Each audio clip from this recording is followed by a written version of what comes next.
I have a message from the Village Jedi. Max Rebo, hit it!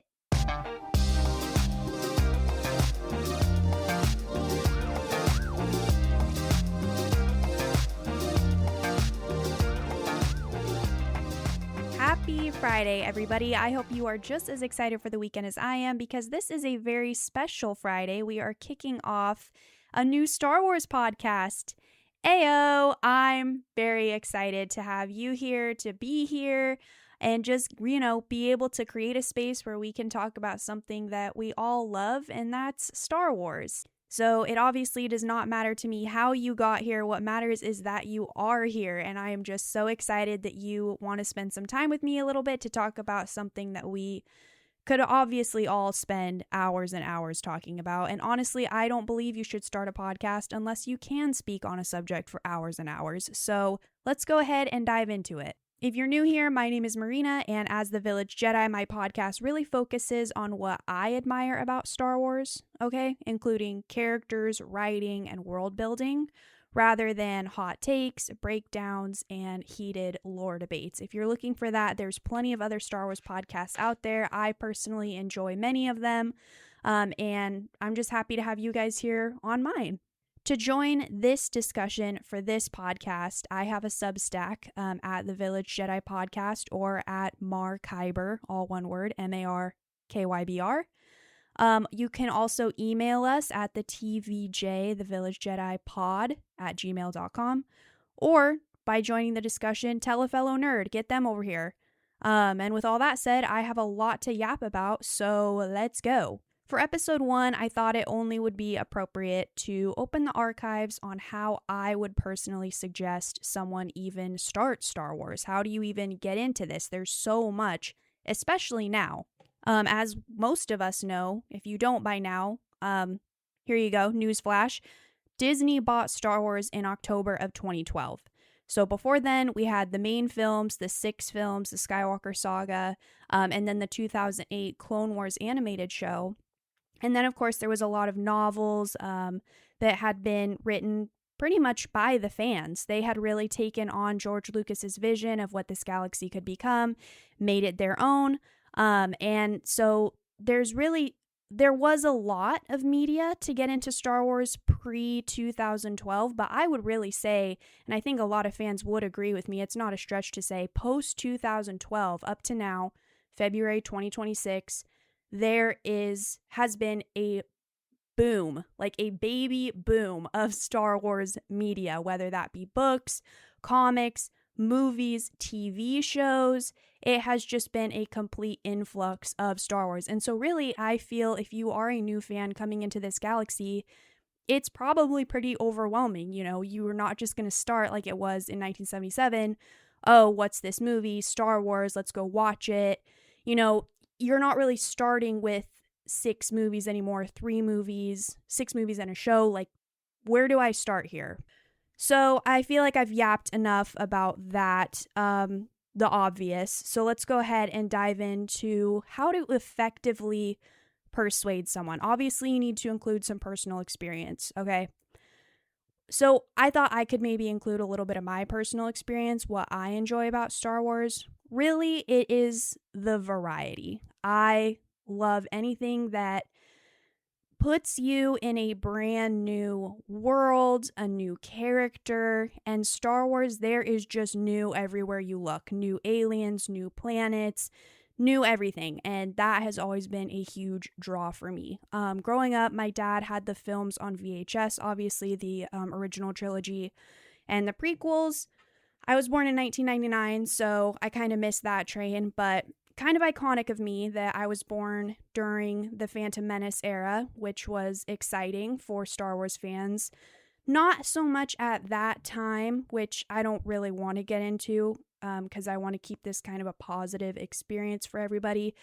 But we like the Phantom Menace now. We like the prequels now. Not so much back then. There was a lot of hate. The internet had kind of just started to come alive, which means there were plenty of opportunities for that to just kind of take over and make Star Wars almost seem like it wasn't as inviting and exciting as I feel like generations who grew up on the prequels have made the community more inviting, more exciting, than when it was back then. Way back when, all you oldies listening, post 99.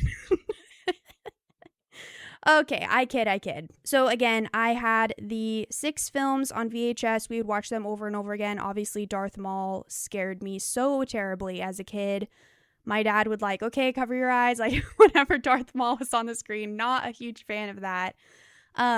So growing up on those 6 films, I didn't really care about Star Wars as much until Disney bought it. And at that time, I was getting ready to go start my 4 years of high school. Disney Plus came out not long after that. So you had access to the full Clone Wars show, the Clone Wars movie, all 6 films. While I was in high school, Rogue One came out. The sequel trilogy was coming out. And pretty soon we started getting more talks of novelizations and things like that. So that's kind of when I started really diving in. And I started with Clone Wars. I remember watching season 1 in my room and just thinking like, this is actually a really cool concept because there's such a time jump between episode 2 and episode 3. There's 3 years where you're like, okay, what's happened? Okay, I know Anakin and Padme, they are married and now she's pregnant. That's exciting. But like, what's Anakin been doing? What's been going on with Obi-Wan? And it felt like the fall of the Jedi Order in Revenge of the Sith, it was so abrupt. We came in with the clones and now the clones are, being used against the Jedi. So it just, I really love the Clone Wars for filling in that 3-year time jump, essentially. So that's kind of how I dove in, was the animated Clone Wars, and then rewatching the original trilogy, rewatching the prequel trilogy with the Clone Wars context had just made me love the movies even more, made me excited to start reading the books. And anyways, enough about me. Star Wars is just so exciting because it really is a sandbox for creativity, along with, like we've been talking about, a steady outpouring of content. And so going back to kind of what we mentioned, if a new person is coming into this universe, where are they supposed to start? It's pretty overwhelming. Especially we got a massive new wave of fans since Mandalorian season 1, because Mandalorian was the first show that really came out on Disney Plus. It was kind of their first project after the final season of Clone Wars, and that was exciting. We got an announcement that there would be a Bad Batch show, and so really, besides that, The Mandalorian had come out. And that was really exciting for existing fans, for new fans, but it didn't really have a lot to offer as far as what had happened before The Mandalorian show. I think in later seasons of the show, it really does a good job bringing up characters, concepts, legends, things that you're like, okay, that's a reference to this movie, or that's a reference to this arc in Clone Wars, or that's a reference to this book. But the first season of Mandalorian, you don't really need any of that to enjoy it. But if you want to continue enjoying Star Wars, where would you go from there? So let's say I'm a new fan. I just started Mandalorian season 1. This is kind of how I approached writing up this episode on how I would suggest someone start Star Wars. Is really, you stumbled upon it. Maybe you watched Mandalorian season 1. Maybe you just got Disney Plus and you're wondering kind of what this is all about. Wow, there's a whole section of Star Wars on Disney Plus. Where should I start? Obviously, the original trilogy. Okay, if you've watched Mandalorian season 1, by now, sure, you can watch the rest of the seasons. I think that's fine. But if you finish season 1 of The Mandalorian and you're like, okay, I really want to get into this, what should I do? Marina, as the Village Jedi, how would you suggest I proceed? Obviously, the OT. The majority of Star Wars fans started on the original trilogy. Maybe they started on the prequels, or they remember the prequels more, but you know the original trilogy. Maybe you watched it with your dad. Maybe you got to go see it in the theaters yourselves. The original trilogy is the foundation of Star Wars. It is George Lucas's baby. It is where you need to begin. So after the original trilogy, we have the beautiful gift of Rogue One. So I would just jump right into Rogue One. You finished 3 movies, now here's your 4th one, Rogue One.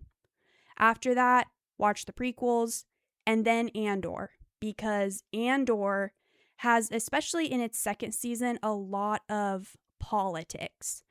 And the prequels weave in a lot of politics with the senators. You'll see some faces that you recognize when you do your rewatch. So, original trilogy, Rogue One, prequels, Andor, and then start the animated shows. Now, some of you might be like, okay, well, what about the sequels? They're 3 movies. Shouldn't I watch 3 movies, 3 movies, 3 movies? I wrote no because I personally believe that the sequels are a standalone trilogy that can be watched at any point. And really, other live action shows can also be watched at any other point. Like Book of Boba, you can watch that maybe when you're doing your Mandalorian rewatch. Skeleton Crew, watch it anytime. And I do believe that Ahsoka should be reserved for last. You're going to really get the most out of that show after you've watched all of Clone Wars, all of Rebels, Tales of the Jedi.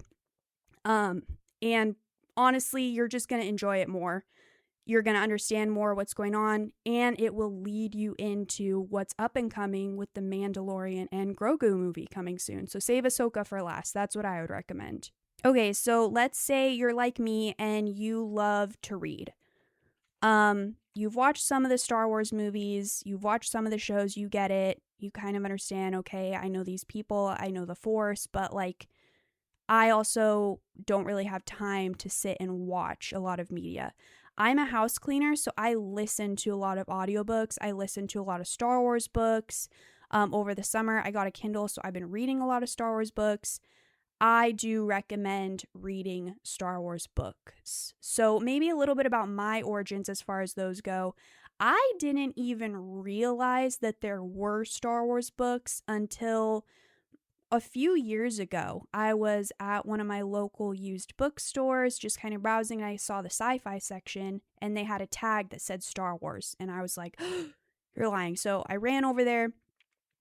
I'm skimming through, and I recognize some of them, but a lot of them I don't recognize. I just see that they have the Star Wars tag on the cover, which, upon later, I did some research.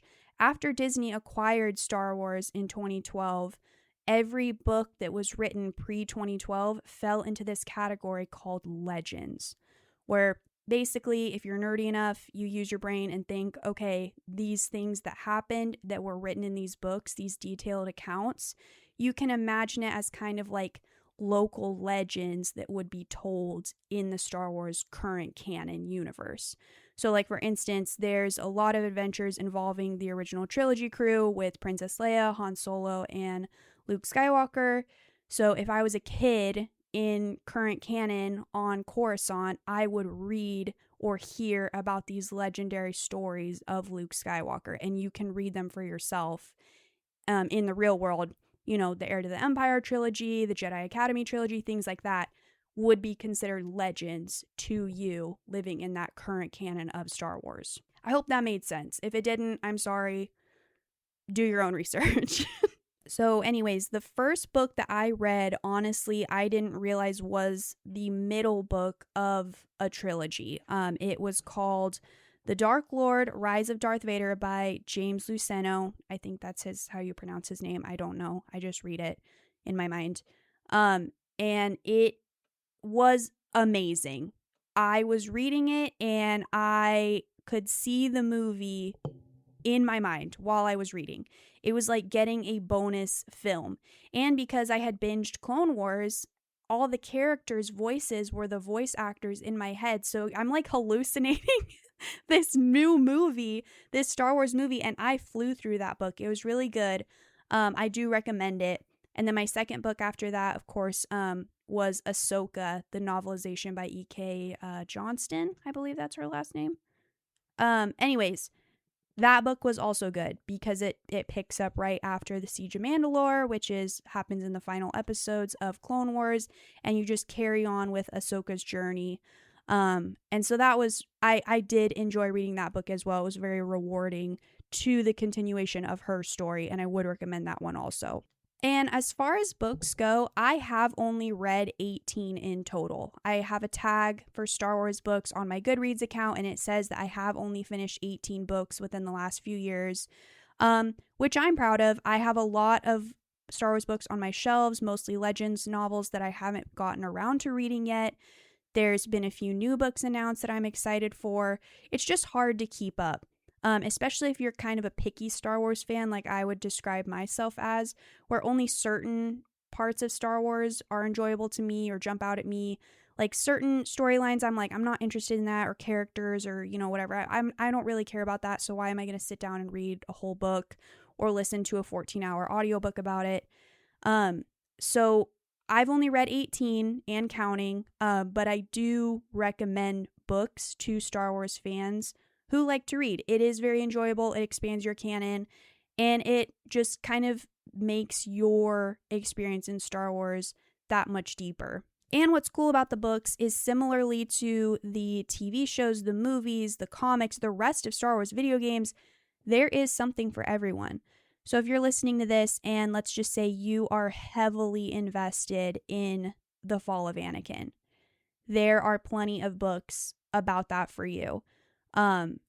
I would recommend the first book that you should read is the Revenge of the Sith novelization by Matthew Stover. Incredible. If you want to talk about top 5 Star Wars books, I'm sure that's going to be on the majority of Star Wars fans' lists. It is very well done. It adds a lot of context, and it's going to make your Revenge of the Sith rewatch that much better. If you're into maybe like the military and the government and the structure of kind of how the Empire worked, anything by Timothy Zahn. He does a lot of work with the character Grand Admiral Thrawn. He does origin stories about him, but he also does how he operated in the Empire post and pre.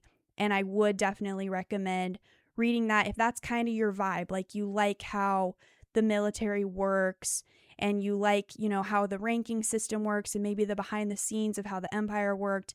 Going along those lines, Lost Stars by Claudia Gray. If you really want to read some behind the scenes of how the Empire worked, that book is the only book I've ever read that really humanizes the Empire.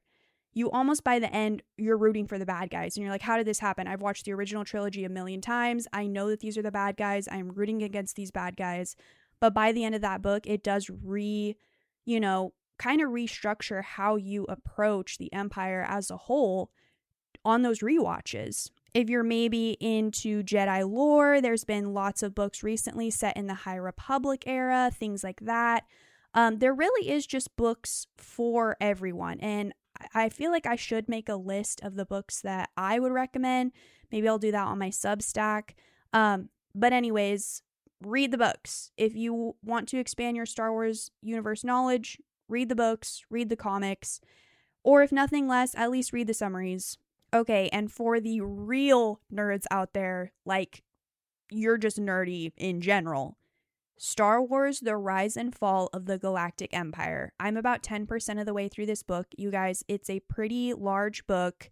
My Kindle actually got a caution notification, just so you know you're about to download a pretty large file. Are you okay with that? I was like, yes, please send it. Send it.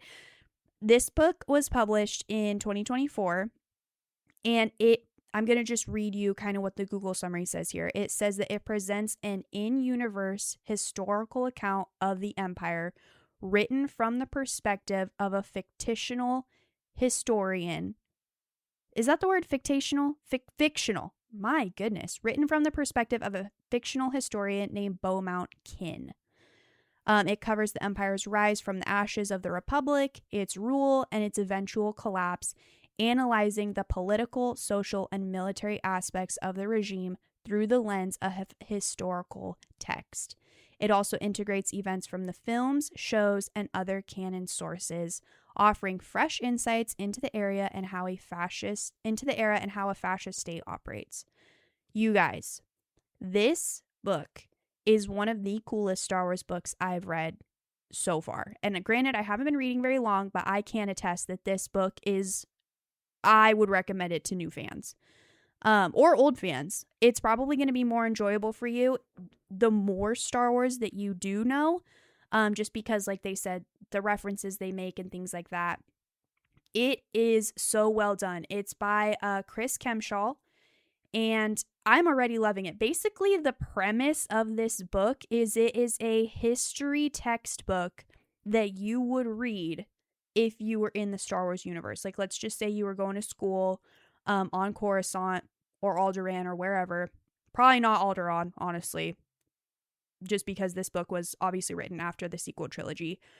But you are sitting in school and your teacher is like, okay, take out your history book. You would grab this book. So it puts you in the minds of people who live in the Star Wars universe. And the way that the narrator talks to the reader is so inviting too. Like, he's including you in the events that you both have lived through.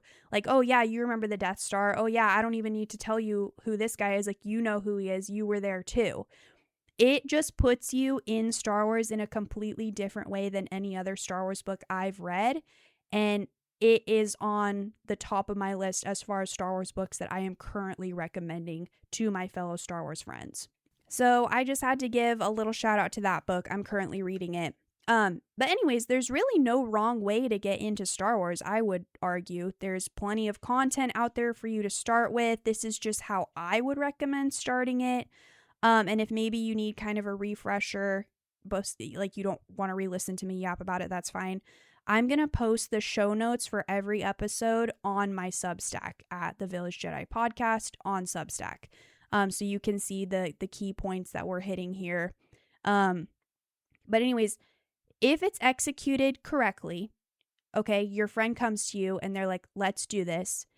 If you can kind of hold the reins back a little bit and not completely overload them, then this is kind of just a chill way to really get them set up. Like, back to Mando season 1, let's say they loved it. What's next? Well, what did they love about it? Because that's the other thing about Star Wars. Going back to the very first thing I said, what I love about Star Wars is the variety. So what did they love about The Mandalorian? Was it maybe the history of Mandalore? Okay, perfect. Let's just jump to the arc in Clone Wars that feature the Mandalorian plots, because you're just trying to get them to see the light. You know, you're trying to get them to see what you see. So if you just go ahead and skip, you know, the first few seasons of Clone Wars where they didn't really know what they had until they had it. Same with Rebels. Just skip right to when, you know, there's some treacherous plots with the Prime Minister that Ahsoka is helping weed out. You could watch that with Corky. Or you could watch the arc in Clone Wars where Satine calls Obi-Wan because Maul's underworld, you know, syndicates are trying to overthrow the planet. There's plenty of places to go. There's also plenty of Mandalore lore in Rebels. So if they appreciated the history of being a Mandalorian from the live action Mandalorian season 1 show, just take them straight there. That would be my next step. If they came away from the Mandalorian season 1 and they were like, whoa, the costumes were really cool and the aliens were pretty cool, and I just kind of like this era of science fiction entertainment, like this is pretty awesome, take them to Skeleton Crew. That's where I would go. If they're just there for a fun time, not a long time, Skeleton Crew is the way to go. There's some lighthearted moments. There's maybe some doors to open them up to future opportunities for deeper lore in universe. But for a fun time, someone who's just kind of casually into it, like, oh, this is pretty cool, they're probably going to like Skeleton Crew. And if they just watched the Mandalorian season 1, and they loved Grogu, they thought he was really cute, trust me, they're going to love Loth Cats and Porgs from The Last Jedi. Just take them straight there. Just grab their hand, run, look at all these cutie patooties that the universe has to offer you. It kind of, like I said, it just really does depend on what they're drawn to. For me, it's always been, like I said, world building, creative risks, character depth. As someone who enjoys writing and has enjoyed writing since they were very small, putting my mind somewhere else, almost like an escape, is why I love Star Wars. It's not hard to escape. Whether it be reading, playing a video game, watching TV, you can escape to a different time, a different world, a different universe, a different war. Like, you can go anywhere. The options are limitless, and your brain just has so much to work with as far as thinking. You're like, oh, if I was in the universe, here's what species I would be. Pantoran, by the way. I would be Pantoran because your hair can be pink and I'm a girly girl. And, if I was in the universe, what era would I want to live in? I personally would want to live in the Mandalorian sequel trilogy era where the Empire has fallen, the First Order has fallen. What's next? Like, I'm always down for the next adventure. I want to see what's going to happen next. And that's just how Star Wars is. It invites you to what could be. Or for the real nerds out there, what has already been, a long time ago in a galaxy far, far away. We've already seen this, so show me what else has happened. You just really can find anything in Star Wars if you look hard enough, but that's typically what makes Star Wars good for me, is when it takes creative risks that feel loyal to the world, really. And there's no way to explain this. Like, you kind of just know it when you see it. I don't think there's anything inherently bad about Star Wars. I think that is a conversation that each fan has to have with themselves, is what do I not enjoy about Star Wars? Because none of it is bad. It is written with the intent of someone in the audience. Not everyone, someone. And so when you watch a show, read a book, hear a song, meet a character, they are there for someone else. They might not be there for you, and that's okay. The only thing I will say that I think most fans can agree on, maybe not all, because I don't want to completely backtrack what I just said. Personally, I do not like filler. If we are going to use time and money and resources to build an episode, whether that be animated or live action, it needs to be intentional. It cannot just be there to fill a slot that's going to be shown on a Thursday night. Like, every episode, every scene, every line of dialogue should be propelling the story. It should be propelling the character. And I think that's why a lot of people do struggle with, they have a hang up with Star Wars Rebels, Star Wars Clone Wars. Oh, these are kid shows. To that, I say I will agree. The target audience is children. However, the first couple seasons really are just the producers trying to see how the audience is going to react. Like, are people even going to watch this? So I wouldn't even say that the first few seasons of both of those shows feels like filler, or the first few episodes, as much as it's just trying to figure out, what do I have?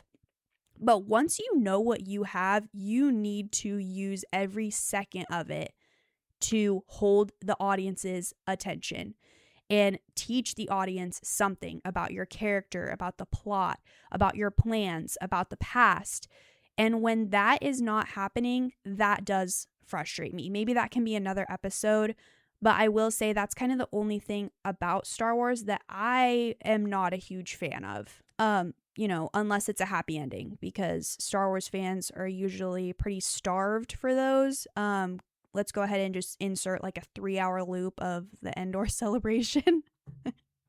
Oh my goodness. More happy endings, please. So, to recap, if you want to start someone on Star Wars, there is a wide variety. We all know this. But really think about your friend. What do they like about Star Wars? What could they like about Star Wars? And build slightly on that. If you want to just start them the baseline, like I said, original trilogy, Rogue One, prequels, Andor, animated shows.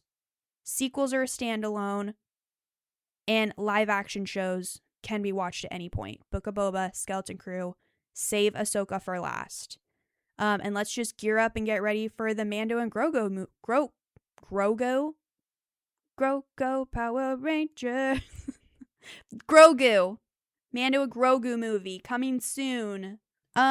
Yeah, go ahead and let me know if you agree or disagree with anything that I have said about this. Please feel free to share with me maybe how you got into Star Wars, or how you would petition, getting into it to a new fan. Maybe how you have petitioned it to getting, to a new fan.